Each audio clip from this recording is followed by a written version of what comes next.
نون league نے حکومتی اور پارٹی عہدے الگ کرنے کا فیصلہ کر لیا۔ قوی امکان ہے کہ نون لیگ کی صدارت وزیراعظم شہباز شریف سے لے کر نواز شریف کو دے دی جائے۔ نون لیگ کی جنرل کونسل کا اجلاس 11 مئی کو طلب کر لیا گیا۔ اسپیکر کی زیر صدارت قومی اسمبلی کا اجلاس جاری۔ ایوان میں اپوزیشن کا احتجاج۔ سنی اتحاد کونسل کے ارکان نے رہا کرو کے نعرے لگا دیے۔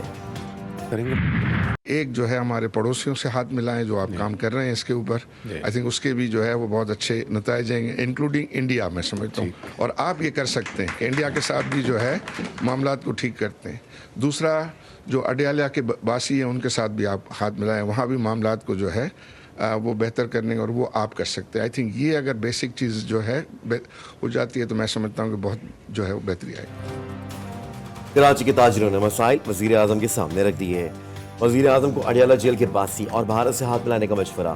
شہباز شریف بولے، صوبوں میں مختلف جماعتوں کی حکومتیں ہیں، ہمیں اس سے کوئی غرض نہیں کہ اس کی حکومت کہاں ہے۔ وزیر اعظم شہباز شریف کا کراچی میں تاجروں سے خطاب، بولے ہمیں ذاتی پسند ناپسند سے بالاتر ہو کر اکٹھا ہونا چاہیے، ہمیں اپنے گریبانوں میں جھانکنا ہے۔ تاجر برادری پاکستان کی معیشت کی ریڑھ کی ہڈی ہے، تاجروں کے مشوروں سے اچھی پالیسی بنائیں گے۔ جو رپورٹس کل آئی ہیں، I'm not taking any credit for myself. I think it's a collective effort.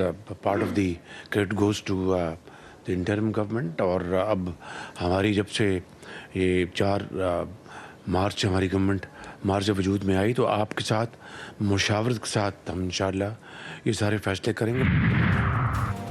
وفاق نے فنڈز نہیں دیے، 4 سال نئی اسکیموں کے سندھ کو نظر انداز کیا گیا۔ وزیر اعلیٰ کا وزیر اعظم سے شکوہ۔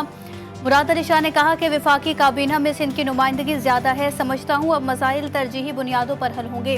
شہباز شریف نے وزیر خزانوں کو مالی مسائل حل کرنے کی ہدایت کر دی۔ کراچی میں ٹرانسپورٹ سہولتوں کی تعریف بھی کی۔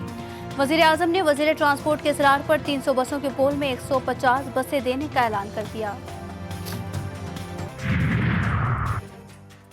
لیگی رہنماؤں نے وزیر اعظم سے ملاقات میں امن و امان کا مسئلہ اٹھا دیا، کہا کراچی کو وقت دیں، شہریوں کی تشویش ختم کرائیں، پریا کماری کو بازیاب کروائیں۔ شہباز شریف نے مسائل حل کرنے کی دہانی کروا دی، رہنماؤں کو تجاویز کے ساتھ اسلام آباد بلا لیا، پارٹی کی تنظیم نو اور مسائل حل کرنے کے لیے کمیٹیاں بنانے کی ہدایت۔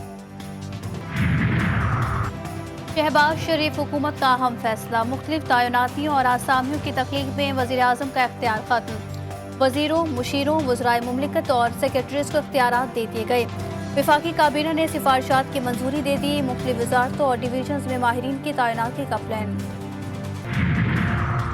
سابق ادوار میں قومی اسمبلی میں بھرتیوں پر نیب کی تلوار لٹک گئی، احتساب بیورو کی 6ٹی اسمبلی سیکریٹریٹ کو مل گئی۔ پی ٹی آئی اور پی ڈی ایم دور میں بھرتیوں کی تفصیلات مانگ لی، بھرتیوں کے لیے وزارت خزانہ سے منظوری لی گئی یا نہیں، طریقہ کار پر جواب طلب۔ ایرانی صدر کے 3 روزہ دورہ پاکستان کا مشترکہ اعلامیہ جاری، 2 طرفہ تجارت اور اقتصادی تعاون بڑھانے پر اتفاق۔ ترجمان دفتر خارجہ کا کہنا ہے کہ مشترکہ سرحدی منڈیوں کا قیام، فری زونز اور نئی سرحدیں کھولنے پر اتفاق کیا گیا۔ دونوں ملک پاور ٹرانسمیشن لائنز اور I P gas pipeline project پر بھی متفق ہیں۔ پانی پی ٹی آئی کے خلاف 190 ملین پاؤنڈ کیس میں ضمانت پر سماعت پیر تک ملتوی، نیب پروسیکیوٹر امجد پرویز اسلام آباد ہائی کورٹ میں پیش نہ ہوئے، سماعت ملتوی کرنے کی درخواست۔ چیف جسٹس عامر فاروق نے کہا تفتیشی آفیسر کیوں نہیں، کیا اس کے وارنٹ جاری کریں۔ جسٹس طارق محمود جہانگیری نے پوچھا رقم سابق وزیر اعظم یا بشرا بی بی کے اکاؤنٹ میں منتقل نہیں ہوئی، وہ بینیفیشری نہیں ہے۔ لطیف کھوسے نے کہا کہ این سی اے نے مالک ریاض کی مشکوک رقم منجمد کی جو سپریم کورٹ کے اکاؤنٹ میں منتقل کی گئی۔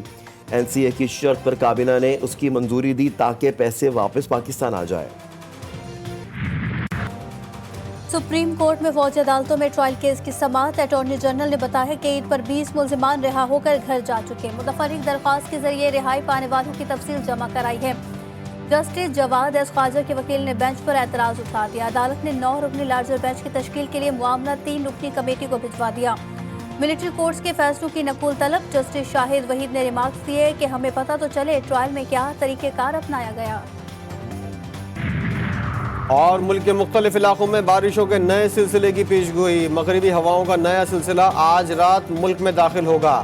بلوچستان کے مختلف علاقوں میں موسلادھار بارش، خیبر پختونخوا میں بارش اور ژالہ باری، سندھ میں گرد آلود ہوائیں اور ہلکی بارش کا امکان۔